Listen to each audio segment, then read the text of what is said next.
Man, I've got so many different answers to that question. One is, I think that people are always afraid of what they don't understand, and it's hard to understand molecular biology. It's very abstract. So letting people understand what is going on and what does it mean whenever you transform a bacteria with green fluorescent protein. Okay, here's a bacteria and here's a protein out of a jellyfish, and you put them together. Have you created a Frankenstein monster? No. Have you made something that's new under the sun? Yeah. Can you make some things that are new under the sun that have perhaps really scary consequences? Yeah. Do we want to do that? Oh, hell no. Exactly. So what do we do to make sure that that doesn't happen? And, you know, it's one thing to worry about intended consequences.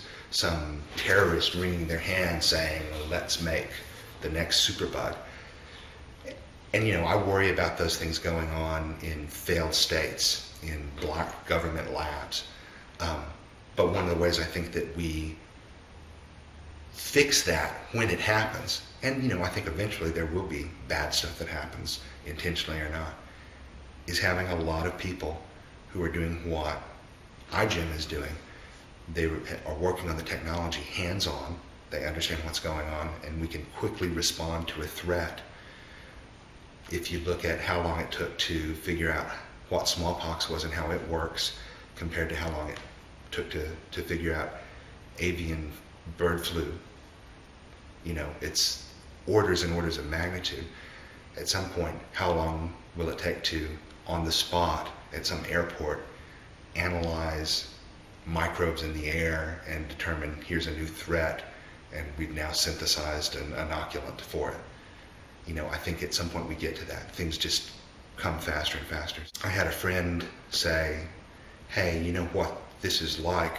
You can't stop working on this, because if you do, people who are working on it then beat you and do something bad. So he says it's like being in a high stakes poker game where folding is the only thing you can't do, and you've got to keep raising. And another guy said, no, it's like being in a high stakes game of Go, and you've really got to plan out your strategy far in advance so that you do the right things now that help you build capabilities. All of that's kind of a complicated way to say, I think kind of the only real unethical, immoral decision we could make would be to not work on these technologies.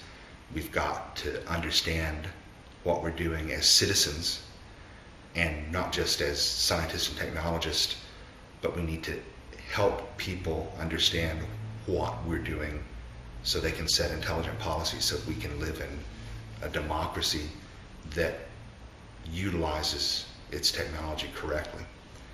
And we've got to plan for safeguards. We've got to make sure that we are not just doing the next neat technical trick, but we're thinking about the consequences of our actions. The tools that we're building now give us new capabilities. In the worst case, what happens and what do we do to counteract those problems? And how do we transparently and quickly and efficiently bring tools to bear that inform the public of things going on, that it, you know, when we make errors, and we will, that those surface, and that we don't just point fingers, but we do something about them and keep them from happening again. And make sure that, to some extent, this technology becomes not another have and have not piece, but it's something that's distributed to people who need it in an ethical way, and it's not distributed to people who don't want it. We live in, not just in a vacuum, but we live in an ecosystem. And, you know, there are a lot of things perhaps going wrong with our ecosystem because of peak oil and global warming. And, you know, you can talk about holes in the ozone, which that was at one point just the thought of global thermonuclear war was devastating, and then holes in the ozone was devastating.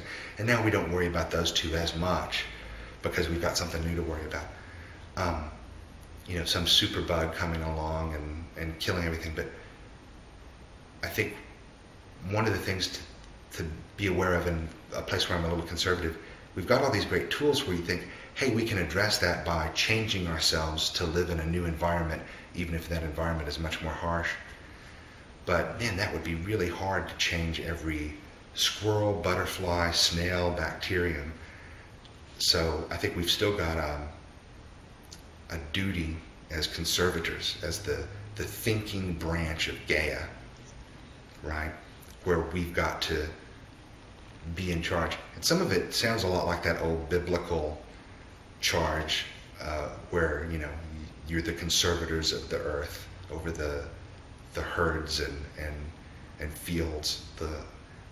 But I think that's very real. As we are evolving ourselves to another level, we've got to go ahead and, you know, if we're going to be gods, we better get good at it. You guys are working on the best stuff that you could be working on. You are working on the pieces that are going to change the world, that are going to make this next century different from anything that has gone on before.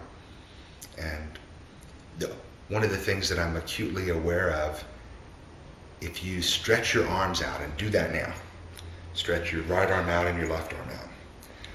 And if your left arm is the beginning of life on earth, you go all the way over to the right arm and all the way over to the little white part of your fingernail. That is the history of human culture.